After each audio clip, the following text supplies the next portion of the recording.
ಈ ಬಗ್ಗೆ ಹೆಚ್ಚಿನ ಡೀಟೇಲ್ಸ್ ಕೊಡ್ತಾರೆ ನಮ್ಮ ಪ್ರತಿನಿಧಿ ರಮೇಶ್ ಇದ್ದಾರೆ ಸಂಪರ್ಕದಲ್ಲಿ. ರಮೇಶ್, ಈಗ 7 ಆರೋಪಿಗಳು ಮತ್ತೆ ಜೈಲು ಪಾಲು. ಈ 7 ಆರೋಪಿಗಳನ್ನ ವಶಕ್ಕೆ ಪಡಿಬೇಕು.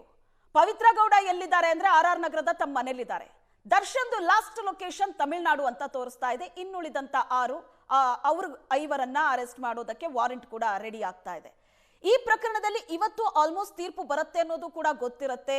ಇವತ್ತಿನ ತೀರ್ಪು ಏನಾಗಿರಬಹುದು ಅನ್ನೋದು ಒಂದು ಅಂದಾಜು ಎಲ್ರಿಗೂ ಕೂಡ ಇತ್ತು, ಯಾಕಂದ್ರೆ ವಾದ ಪ್ರತಿವಾದ ನೋಡ್ತಾ ಇದ್ರೆ. ದರ್ಶನ್ ಇದ್ದಕ್ಕಿದ್ದಂತೆ ನಡುರಾತ್ರಿ ತಮಿಳುನಾಡಿಗೆ ಹೋಗಿದ್ದಾದ್ರು ಯಾಕೆ ಅಂತ ಏನನ್ಸುತ್ತೆ ಇಂಥ ಪ್ರಕರಣದಲ್ಲಿ ಈ ತರದ ಬೆಳವಣಿಗೆ ನೋಡ್ತಾ ಇದ್ರು?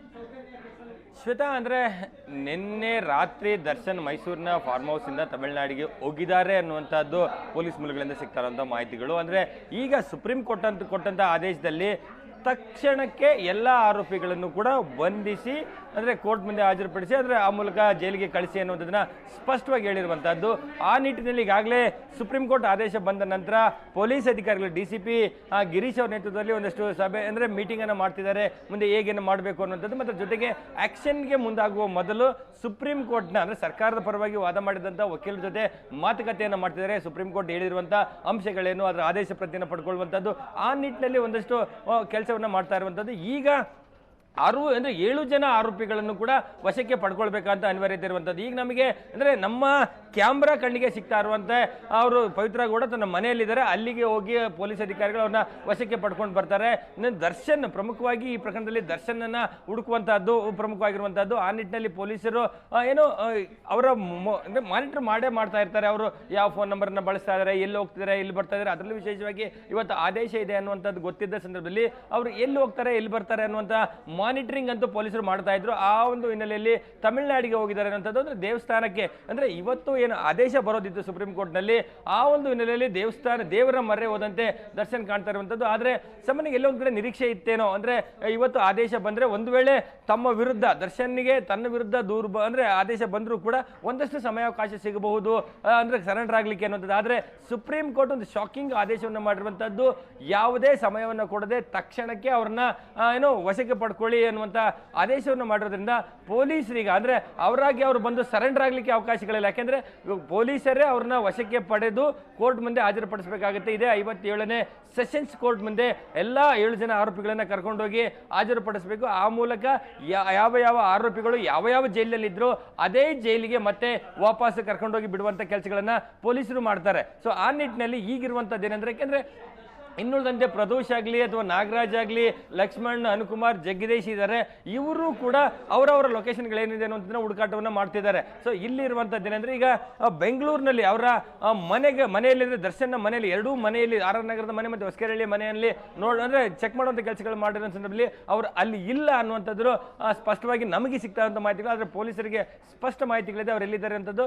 ಸಾಮಾನ್ಯವಾಗಿ ಅಂದ್ರೆ ಎಲ್ಲೋ ಬೇರೆ ಕಡೆ ಇದ್ದಾರೆ ಅಂತಂದ್ರೆ ಆ ರಾಜ್ಯದ ಪೊಲೀಸರ, ಲೋಕಲ್ ಪೊಲೀಸರ ಒಂದು ಸಹಾಯವನ್ನು ಪಡ್ಕೊಂಡು ಅವ್ರನ್ನ ವಶಕ್ಕೆ ಪಡ್ಕೊಳ್ಳುವಂಥದ್ದು ಮತ್ತು ಅಲ್ಲಿಂದ ಆದಷ್ಟು ಬೇಗ ಅಲ್ಲಿಗೆ ಹೋಗಿ ಅವ್ರನ್ನ ವಶಕ್ಕೆ ಪಡ್ಕೊಳ್ಳುವಂಥ ಕೆಲಸಗಳನ್ನ ಮಾಡ್ತಾರೆ. ಇವತ್ತು ಸಂಜೆಯ ಒಳಗಾಗಿ, ಇವತ್ತಿನ ಕೋರ್ಟಿನ ಕಲಾಪ ಮುಗಿಯೋದ್ರೊಳಗಾಗಿ 7 ಜನ ಆರೋಪಿಗಳನ್ನ ವಶಕ್ಕೆ ಪಡೆದು ಕೋರ್ಟ್ ಮುಂದೆ ಪ್ರೊಡ್ಯೂಸ್ ಮಾಡಿ ಅದಾದ ನಂತರ ಜೈಲಿಗೆ ಅವ್ರನ್ನ ಶಿಫ್ಟ್ ಮಾಡುವಂಥ ಕೆಲಸವನ್ನ ಮಾಡ್ತಾರೆ ಅನ್ನುವಂಥದ್ದು. ಅಂದ್ರೆ ಈ ಪ್ರಕರಣದಲ್ಲಿ ಸುಪ್ರೀಂ ಕೋರ್ಟ್ ಒಂದಷ್ಟು ಪ್ರಮುಖವಾದಂಥ ಅಬ್ಸರ್ವೇಷನ್ ಅನ್ನು ಮಾಡಿರುವಂಥದ್ದು. ಯಾಕೆಂದರೆ ಇಂತಹ ಗಂಭೀರವಾದಂಥ ಈನಸ್ ಕ್ರೈಮ್ನಲ್ಲಿ ಭಾಗಿಯಾದಂಥ ಆರೋಪಿಗಳು ಹೊರಗಡೆ ಇರುವಂಥದ್ದು ಎಷ್ಟರ ಮಟ್ಟಿಗೆ ಸೂಕ್ತ ಅನ್ನುವಂಥದ್ದು. ಮತ್ತು ಹೈಕೋರ್ಟ್ ಬೇಲನ್ನು ಕೊಡುವಂಥ ಸಂದರ್ಭದಲ್ಲಿ ಕೂಡ ವಿವೇಚನೆಯನ್ನು ಬಳಸಿಲ್ಲ, ಕೇಸಿನ ಮೆರಿಟನ್ನು ಗಮನ ಕೊಟ್ಟಿಲ್ಲ ಅನ್ನುವಂಥದ್ದನ್ನು ವಿಚಾರವಾಗಿ ಉಲ್ಲೇಖ ಮಾಡಿರುವಂಥದ್ದು. ಕೆಲವು ಟೆಕ್ನಿಕಲ್ ಗ್ರೌಂಡನ್ನು ಇಟ್ಕೊಂಡು ಜಾಮೀನನ್ನು ಕೊಡಲೇಬೇಕು ಅನ್ನುವಂಥ ನಿಟ್ಟಿನಲ್ಲಿ ಆದೇಶ ಬರದಂತೆ ಕಾಣ್ತಾ ಇರುವಂಥದ್ದು. ಹಾಗಾಗಿ ಪದೇ ವಿಚಾರಣೆ ನಡೆಯುವಂಥ ಸಂದರ್ಭದಲ್ಲಿ ಕೂಡ ಹೈಕೋರ್ಟ್ನ ಆದೇಶಕ್ಕೆ ಒಂದು ರೀತಿ ತೀವ್ರ ಅಸಮಾಧಾನ ವ್ಯಕ್ತಪಡಿಸಿದ ಸುಪ್ರೀಂ ಕೋರ್ಟ್ ಇವತ್ತು ಆದೇಶದಲ್ಲಿಯೂ ಕೂಡ ಆ ಒಂದು ಅಸಮಾಧಾನವನ್ನ ಉಲ್ಲೇಖವನ್ನು ಮಾಡಿದೆ. ಮತ್ತೆ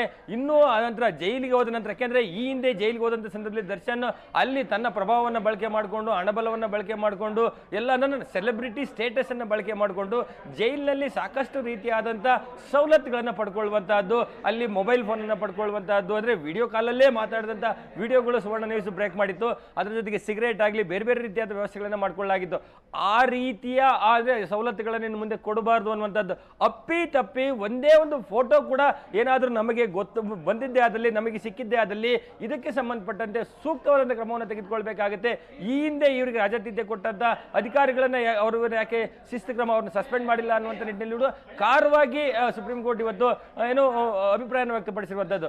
ಆ ಮೂಲಕ ಎಲ್ಲ ಒಂದ್ ಕಡೆ ಇವತ್ತಿನ ಆದೇಶ ಏನಿದೆ ಶ್ವೇತಾ, ಇಡೀ ದೇಶದ ಒಂದು ಕ್ರಿಮಿನಲ್ ಜಸ್ಟಿಸ್ ಸಿಸ್ಟಮ್ಗೆ ಒಂದು ರೀತಿ ಒಂದು ಮೈಲಿಗಲ್ಲಾಗುವಂತ ಒಂದು ಆದೇಶ ಆಗಿರುವಂತಹದ್ದು. ಮತ್ತೆ ಇದೇ ರೀತಿಯಾಗಿ ಸಂದರ್ಭದಲ್ಲಿ ಅಂದ್ರೆ ಜೈಲಿನ ದೇಶದ ಎಲ್ಲ ಜೈಲ್ ಅಥಾರಿಟಿಗಳಿಗೆ, ಎಲ್ಲ ರಾಜ್ಯ ಸರ್ಕಾರಗಳು ಕೂಡ ಒಂದು ಸ್ಪಷ್ಟ ಸೂಚನೆ ಕೂಡ ಕೊಟ್ಟಿದೆ. ಅಂದ್ರೆ ಜೈಲಿನಲ್ಲಿರುವಂತಹ ಆರೋಪಿಗಳಿಗೆ, ಅಲ್ಲಿರುವ ಕೈದಿಗಳಿಗೆ ಯಾವುದೇ ರೀತಿಯಾದಂತ ಅದು ಐಫೈ ವ್ಯವಸ್ಥೆಗಳನ್ನ ಕೊಡುವಂತ ನಿಟ್ಟಿನಲ್ಲಿ ಅವರ ವಿರುದ್ಧ ಕ್ರಮ ಆಗುತ್ತೆ. ಅವ್ರನ್ನ ಯಾವ ರೀತಿ ಅಂದ್ರೆ ಅಂಡರ್ ಟ್ರಯಲ್ ಪ್ರಿಸನರ್ ಆಗಲಿ ಅಥವಾ ಕನ್ವಿಕ್ಟೆಡ್ ಪ್ರಿಸನರ್ ಆಗಲಿ ಅವ್ರನ್ನ ಯಾವ ರೀತಿ ನೋಡ್ಕೊಳ್ಬೇಕು ಅನ್ನೋ ಜೈಲ್ ಮ್ಯಾನಲ್ಲಿ ಇದೆ, ಅದೇ ರೀತಿಯಾಗಿ ನೋಡ್ಕೊಳ್ಬೇಕು ಅನ್ನುವಂಥ ಸಂದೇಶವನ್ನು ಕೊಟ್ಟಿರೋದ್ರಿಂದ ಇವತ್ತು ಅರೆಸ್ಟ್ ಆಗಿ ಮತ್ತೆ ಜೈಲಿಗೆ ಹೋದ ನಂತರ ದರ್ಶನ್ಗಾಗ್ಲಿ ಮತ್ತೆ ಇತರ ಆರೋಪಿಗಳಿಗಾಗಿ ಒಂದು ರೀತಿ ಐಫೈ ವ್ಯವಸ್ಥೆ ಸಿಗುವಂತದ್ದು ಕನಸಿನ ಮಾತು. ಇನ್ನೂ ಒಂದು ಪ್ರಮುಖವಾಗಿ ಈ ಕೇಸಲ್ಲಿ ಗಮನಿಸೋದಾದ್ರೆ ಶ್ವೇತಾ, ಅಂದ್ರೆ ಈ ಒಂದು ಕೇಸು ದಾಖಲಾದಂಥ ಸಂದರ್ಭದಲ್ಲಿ ಮತ್ತು ತನಿಖೆ ನಡೆಯುವಂಥ ಸಂದರ್ಭದಲ್ಲಿ ತುಂಬಾ ಕಟ್ಟುನಿಟ್ಟಾಗಿ ಈ ಒಂದು ತನಿಖೆಯನ್ನ ಮೇಲ್ವಿಚಾರಣೆ ಮಾಡಿದ್ದಂತ ಈ ಕೇಸಲ್ಲಿ ಒಂದು ಸರಿಯಾದಂತ ರೀತಿ ತನಿಖೆ ಆಗಬೇಕು ಅನ್ನುವಂಥ ನಿಟ್ಟಿನಲ್ಲಿ ಮಾನಿಟರ್ ಮಾಡಿದ್ದಂತ ಕಮಿಷನರ್ ದಯಾನಂದ್ ಏನಿದ್ರು, ಅವರು ಈಗ ಕಾರಾಗೃಹ ಇಲಾಖೆ ADGP ಆಗಿರುವಂಥದ್ದು. ಆ ಒಂದು ನೆಲೆಯಲ್ಲಿ ದಯಾನಂದ್ ಅವರು ಕಾರಾಗೃಹ ಇಲಾಖೆ ADGP ಆಗಿರೋದ್ರಿಂದ ರಾಜ್ಯದ ಎಲ್ಲ ಕಾರಾಗೃಹಗಳು ಕೂಡ ಅವರ ಅಂಡರಲ್ಲಿ ಬರೋದ್ರಿಂದ ಮತ್ತೆ ಈ ರೀತಿಯಾದಂಥ ತಪ್ಪುಗಳಾಗುವಂತ ಅದಕ್ಕೆ ಅವಕಾಶವನ್ನು ಕೊಡ್ಲಿಕ್ಕೆ ಸಾಧ್ಯನೇ ಇಲ್ಲ ಅಂತಾನೆ ಹೇಳ್ಬೋದು ಶ್ವೇತಾ. ಎಸ್, ಹಾಗೆ ಸಂಪರ್ಕದಲ್ಲಿರಿ ರಮೇಶ್.